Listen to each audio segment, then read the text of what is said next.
नमस्कार मित्रांनो, ऋतिका रिव्ह्यू या चॅनलमध्ये तुम्हा सगळ्यांचं स्वागत आहे.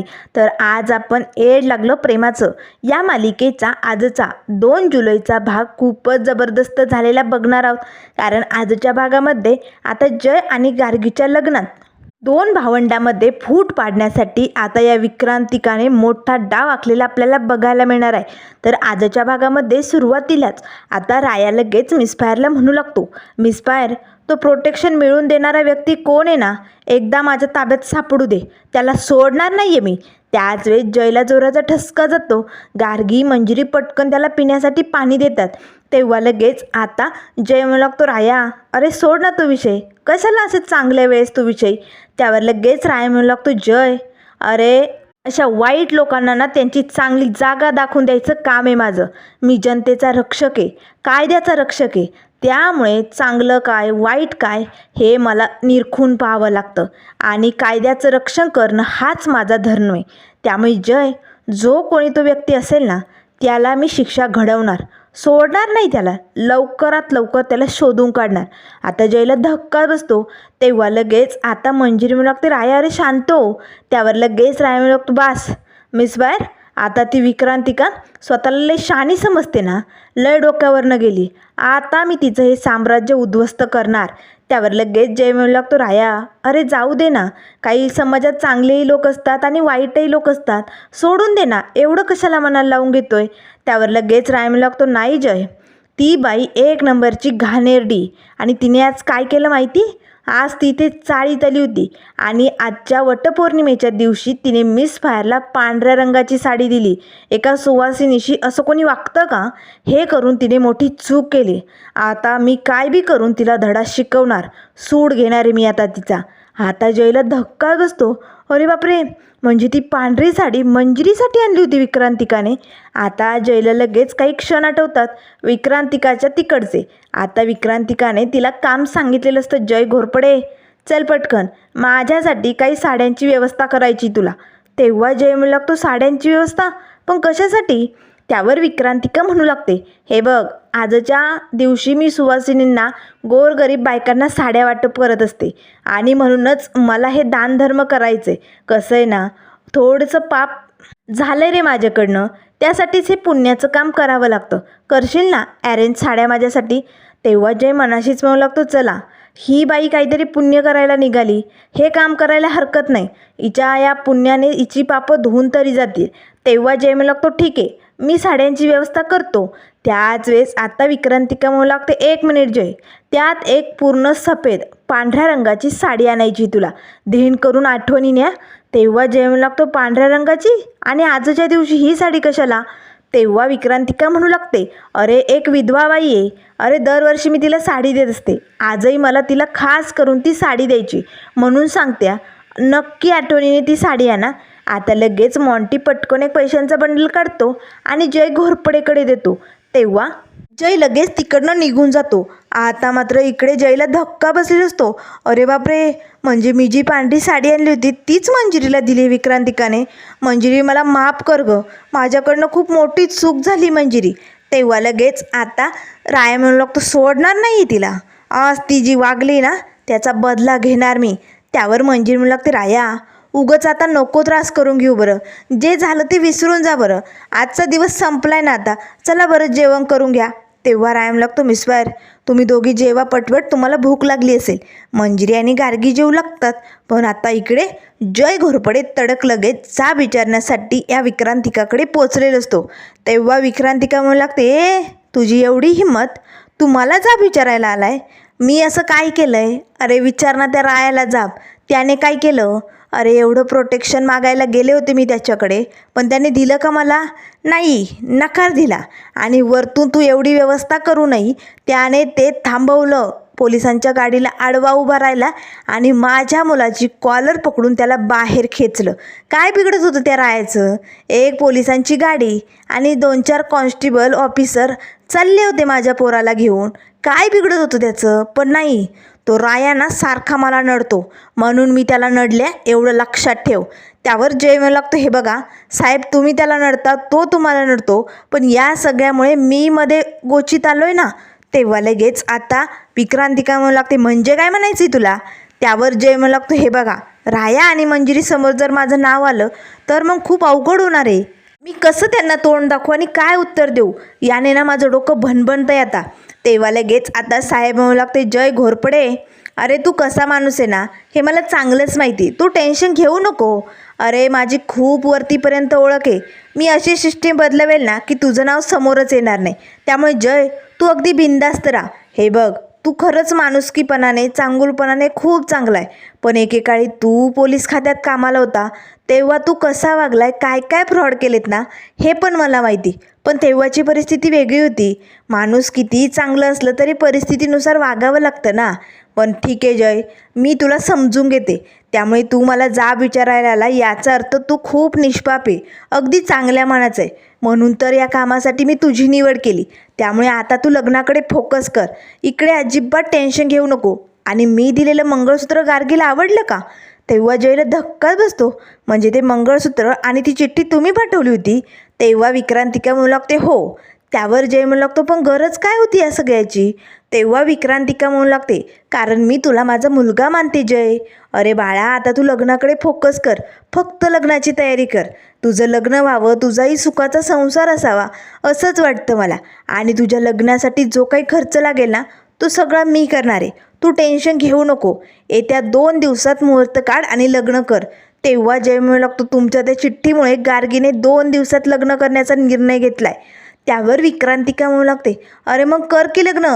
2 दिवस तुला सुट्टी दिली, अजिबात काम करायचं नाही, फक्त तुझं लग्न एन्जॉय कर, छान अशी तयारी कर. जा, मला तुझी काळजी आहे जय, जा अरे जा. आता लगेच जय तिकडनं निघून जातो. त्याच वेळेस आता विक्रांतिका हसतच म्हणू लागते, एक नंबरचा महाबावळट आणि वेडा निघाला जय, तू सुद्धा फसला गेलास तू. आता मी तुझ्या खांद्यावर बंदूक ठेवून त्या रायावरती निशाणा धरणार, रायावरती वार करणार आणि मग 2च दिवसात तुझ्या लग्नाच्या मंडपात मोठा तमाशा होणार, मोठा राडा करणार ही विक्रांतिका. असं आता या विक्रांतिकाने ठरवलेलं असतं. तर त्यानंतर आता राया, मंजिरी, गार्गी आणि जय चौघेही मंदिरात आलेले असतात. तेव्हा गुरुजी म्हणू लागतात, अरे तुम्ही चौघे आज एकत्र कसं येणं केलं? तेव्हा राया म्हणू लागतो, गुरुजी आमचा जय आणि गार्गी लग्न करण्याचा निर्णय घेत आहेत, त्यामुळे आम्हाला मुहूर्त काढायचं आहे, प्लीज तुम्ही पत्रिका बघाल. तेव्हा मंजिरी म्हणू लागते, आणि गुरुजी येत्या 2 दिवसाच्या आतच मुहूर्त निघला पाहिजे, आम्हाला जरा घाई आहे. तेव्हा आता गुरुजी लगेच पत्रिका बघू लागतात. पत्रिका बघताच आता गुरुजी म्हणू लागतात, निघला मुहूर्त निघला, पण तो उद्याचाच. उद्या खूप खास मुहूर्त आहे, शुभ मुहूर्त, उद्या लग्न केलं तरी चालेल. जयला धक्का बसतो, उद्या लग्न? तेव्हा लगेच गार्गी म्हणू लागते, कसं शक्य आहे, एका दिवसात एवढी तयारी नाही होणार. त्यावर राय म्हणू लागतो, जय अरे पाठीमागे तुझा भाऊ उभा आहे, त्याच्यावरती सोड सगळं. राया एका रात्रीत सगळं काही उभं करेन. अरे आम्ही आहोत, चाळीतली समधी माणसं बोलावलं तर येतील, एका दिवसात सगळी तयारी होईल, तुम्ही टेन्शन घेऊ नका. गुरुजी उद्याचाच मुहूर्त काढा, उद्याच लग्न होऊन जाईल. त्यावर लगेच आता गार्गी उठते, मंजिरी अगं पण हे कसं शक्य, एका दिवसात एवढी तयारी होईल का? त्यावर लगेच आता मंजिरी म्हणू लागते, गार्गी त्याची जबाबदारी आम्ही घेतली. हे बघ, हळदीची संगीताची सगळी तयारी होणार, अगदी छान धूमधडाक्यात तुमचं लग्न पार पडणार. त्यामुळे तुम्ही फक्त होकार द्या आणि मुहूर्त काढायला सुरुवात करा. तेव्हा लगेच आता राया म्हणू लागतो, गार्गी तू फक्त एवढंच सांग की तुला उद्या लग्न करायचं आहे की नाही, बाकीच्या तयारीचं माझ्यावर सोड. गार्गी आता होकार देते. तेव्हा आता लगेच मंजिरी म्हणू लागते, गुरुजी चला मग उद्याचाच मुहूर्त काढा. गुरुजी आता मुहूर्त काढू लागतात. त्याच वेळेस आता राय म्हणू लागतो, जय तू सगळ्यात आधी एक काम कर, गार्गीला घेऊन जा, तिच्यासाठी हवं नको ती सगळी शॉपिंग कर, अगदी तिला हवं ते सगळं. त्यावर मंजिरी म्हणू लागते, हो जय ती म्हणेल ते सगळं घे. कसं आहे ना, आयुष्यात लग्न एकदाच होतं, हौसमौस एकदाच असते, कशालाही नकार देऊ नको, चालेल. आता राया पटकन आपल्या खिशातनं पैसे काढतो आणि जयला देऊ लागतो, हे घे तुला खरेदीसाठी कमी पडतील. त्यावर लगेच जय म्हणू लागतो, नाही राया, अरे या सगळ्याची गरज नाही आहे, नको देऊ. तेव्हा राया म्हणू लागतो, घे रे, अरे मी एक भाऊ आहे तुझा, भावाच्या नात्याने देतोय, लग्न आहे ना तुझं, ठेव चल पटकन. आता लगेच जय आणि गार्गी शॉपिंगसाठी निघालेले असतात. राया आणि मंजिरी मात्र खूप खुश होतात. काय करू, किती उड्या मारू आणि कशी तयारी करू असं त्यांना झालेलं असतं. तेव्हा राया म्हणू लागतो घरी आल्यानंतर, मिस फायर अगो समधी चाळी अशी भरभरून सजून निघली ना, समधे लोक अशी जोमाने कामाला लागलेत. कारण आपल्या जयचं लग्न आहे ना, जय आणि गार्गी फायनली लग्न करतायत याचा ना विश्वासच बसत नाही आहे. एवढं समद तामझाम बघूनही खोटं वाटतं गे समद. त्यावर मंजिरी म्हणू लागते, राया अरे किती हा उत्साह, एवढा उत्साह, अरे तेवढा आनंदात मी तुला पहिल्यांदा बघितलंय. तेव्हा लगेच राया म्हणू लागतो, हो कारण अगं सक्का भाऊ नसताने जयने अगदी सख्या भावाचं कर्तव्य निभावलंय ग. खूप चांगला वागला ना तो आपल्याशी. मग आता माझ्या भावाचं लग्न आहे म्हटल्यानंतर आनंद उत्साह असणारच ना. आणि मिस बाहेर मला एक कळत नाही आहे, इथे आपण एवढं कामाला लागलोय, तयारीला लागलोय, अख्खी चाळी जुंपली तयारीला, पण नेमकं आपली शशिकला काकू कोणत्या पालखीच्या दर्शनाला गेली, अशी कुठे राहिली ती? अगं तिला जयच्या लग्नाला यायचं आहे की नाही? त्यावर मंजिरी म्हणू लागते, हो हो अरे राया मी तिच्याशी बोलले, येतेच हे लवकरात लवकर येईल. तेव्हा राया म्हणू लागतो, बरं झालं मिस्पायर, हे बघ बोलत बसायला आपल्याकडे वेळ नाही आहे, चल लवकर मी जातो बाहेर, डेकोरेशनची तयारी झाली की नाही ते बघतो, तूही आवरून घे. राया आता तिकडनं निघून जातो. मंजिरी हसू लागते, किती उत्साह आहे हा, एवढी काय घाई झाली याला कुणास ठाऊक. मंजिरीने आता आतमध्ये रूममध्ये हळदीचा पाट वगैरे ठेवलेला असतो, रांगोळी काढलेली असते, समधी काही तयारी झालेली असते. त्याच वेळेस मंजिरीच्या लक्षात येतं, अरे देवा सगळं काही झालं, पण अजून काहीतरी राहिल्यासारखं वाटतंय ना. काय राहिलं असेल बरं नेमकं, माझ्या ना लक्षात काय येत नाही. सगळं डेकोरेशन झालं आहे, तयारी झाली, हळदीचाही पाट ठेवला आहे, मग आता काय करायचं आहे? मी ना एकदा बाहेर जाऊन बघते, माझ्या ना काहीतरी विसरल्यासारखं वाटते. असे म्हणताच मंजिरी बाहेर निघालेली असतानाच तिला गरगरल्यासारखं वाटतं. आता ती खाली पडणार तेच ती कॉटवरती बसते. अरे देवा हे सगळं काय चालू आहे, मला असं गरगरतंय का, काय झालंय ना कुणास ठाऊक. तेवढ्यात शशिकला काकूचं आगमन झालेलं असतं. बॅग ओढतच शशिकला, आई ग बापरे किती कंबरडं दुखतंय ना, सहन नाही होते आवत्या वयात, असं म्हणत आता शशिकला लगेच कॉटवरती बसते. तिचं मंजिरीकडे लक्ष जातं. काय गे अगं तुला काही होतंय का, काय झालंय, तू अशी का करतेस, डोक्याला हात लावून का बसली? तेव्हा मंजिरी येऊन लागते, काकू का कुणास ठाऊक सारखं गरगरायसारखं होतंय ग. तेव्हा लगेच शशिकला म्हणू लागते, हो तुला गरगरतंय, मग मला एक सांग, तुझी पाळीची डेट होऊन गेली का? तेव्हा मंजिरी म्हणू लागते, हो 5 ते 6 दिवस झालेत, पण अजून तरी. तेव्हा शशिकला लागते, अच्छा म्हणजे तुला गरगरतंय, तुला मळमळतंय का, असं उलटी आल्यासारखं वाटतंय का, आणि कोरड्या उलट्या आल्यासारखं वाटतंय का, असे असंख्य प्रश्न शशिकला विचारू लागते. तेव्हा मंजिरी म्हणू लागते, करेक्ट तसंच होतंय मला, पण तुला कसं कळलं?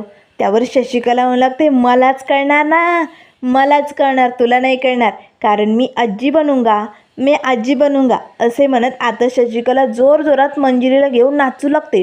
नाही नाही तू नको नाचू, मी आजी बनणार आहे ना, मीच नाचते, तू बैस बैस, असे म्हणत आता अगदी लहान मुलांसारखं दणादणा ही शशिकला नाचायला सुरुवात करते. मंजिरीला मात्र खूप आनंद होतो. तेव्हा मंजिरीला लागते, काकू अगं जरा दमाने घे, किती आरडाओरडा करशील, काय लहान मुलांसारखं नाचतेस. तेव्हा शशिकला म्हणू नाचणारच, एवढा आनंदाची बातमी भेटली ना. त्यावर लगेच मंजिरी म्हणू लागते, काकू नाही म्हणजे आपण आधी पक्क करून घेऊया ना, डॉक्टरांकडे जाऊन मग सांगूया सगळ्यांना, आधीच कशाला एवढा बोबाटा. त्यावर शशिकला म्हणू लागते, हो ना, मग लगेच निघायचं आणि डॉक्टरांकडे जायचं, जे काय असेल त्याचं टेबल लावून यायचं आणि मग सगळ्यांना सांगायचं. त्यावर मंजिरी म्हणू लागते, काकू पण 2 दिवसानंतर गेलं तर चालेल का? त्यांना खूप काम आहे, जय आणि गार्गीचं लग्न आहे ग, एवढी तयारी. तेव्हा शशिकला म्हणू लागते, ते सगळं गेलं खड्ड्यात, आत्ता जायचं चेक करून यायचं आणि मग सगळ्यांना अभिनंदन करायचं, गुड न्यूज सांगायची आणि त्यानंतर खड्ड्यातली कामं बाहेर काढायची आणि मग सगळी कामं उरकून टाकायची आणि मग जय आणि गार्गीचं लग्न धूमधडक्यात पार पडायचं, चालेल? त्यावर लगेच आता मंजिरी म्हणू लागते, काकू तू पण ना काही पण बोलतीस. तेव्हा लगेच काकू म्हणू लागते, नाही मी खरंच बोलते, लगेच निघ आणि चल हॉस्पिटलला. दोघी आता सिटी हॉस्पिटलला पोचलेले असतात. तर हॉस्पिटलमध्ये डॉक्टरमधले खूप भडकलेले असतात. त्या एका पेशंटच्या पतीशी बोलत असतात, अहो कशाला हवा आहे तुम्हाला मुलगा, अहो तुमच्या बायकोचे काय हाल होत आहेत, त्या मुलापायी कळतंय का तुम्हाला, अहो मुलगी झाली म्हणून काय तुमच्यावर आभाळ कोसळणार आहे का, तुम्ही आज जिच्यासमोर खाली मान घालून उभी आहे तिचं बोलणं ऐकताय ना, ती पण कुणाची तरी मुलगी आहे, मी एक मुलगी आहे आणि मी स्वतः माझ्या पायावरती उभी आहे, त्यामुळे कशाला या शतकात तुम्ही मुलगा आणि मुलगी यामध्ये फरक करताय. हे बघा तुमच्यामुळे तुमच्या बायकोला खूप त्रास होतो या, ती खूप खूप वेदना सहन करते, त्यामुळे हा मुलगा होणं मुलगी होणं हे बंद करा. आता मात्र लगेच शशिकला म्हणू लागते, बघ मंजिरी, डॉक्टरांचं म्हणणं मला अगदी पटतंय. मंजिरी आता डॉक्टरांकडे एकटक बघू लागते. तर त्यानंतर मित्रांनो पुढील भागामध्ये आपल्याला बघायला मिळेल, आता इकडे चाळीत लग्नाची सगळी तयारी झालेली असते. मंडोळ्या बांधून आता जय आणि गार्गी पाटावरती विधीसाठी बसलेले असतात. पण इकडे विक्रांतिकाने मोठा घाव घातलेला असतो. आता ऐन लग्नाच्या मुहूर्ताच्या वेळेस या मंडपात असा राडा झाला पाहिजे, दोन भावंडामध्ये फूट पडली पाहिजे. लय भावंडांचं प्रेम आहे ना राया भोसले तुझं.